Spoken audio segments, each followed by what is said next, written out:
I would like to highlight an important new concept in gynecology, hysteroscopy. People speak about hysteroscopy as a tool to examine and explore the uterine cavity, hysterouteroscopy, which is vision. But I'm trying to introduce a new concept to add another value for this beautiful tool. Vaginiscopy was described in the 90s as a technique to facilitate hysteroscopy in the office without putting a speculum, without a tenaculum, with direct access to the cavity through the vagina. The technique explained by going through the vagina, start distension, and try to reach the posterior fornix, and then pull back, see the external os, and then go in.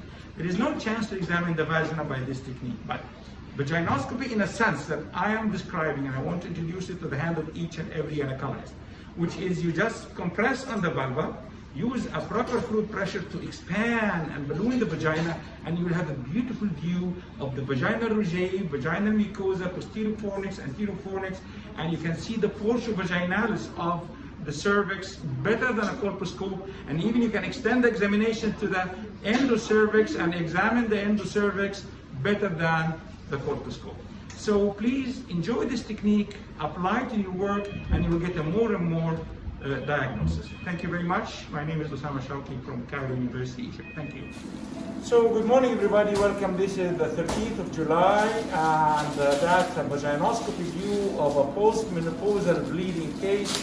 And people speak about hysteroscopy as a tool to look inside the uterine cavity. Actually, I am here inside the vagina.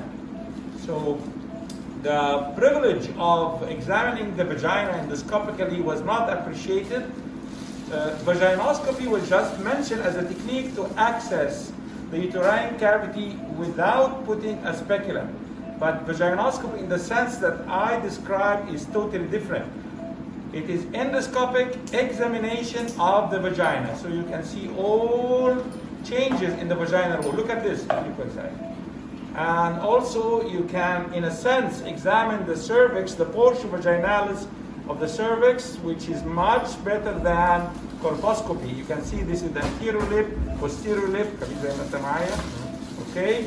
And by rotating the telescope lens, you can see this is the lateral wall, the posterior wall, and you see this abnormal changes in the vagina, okay?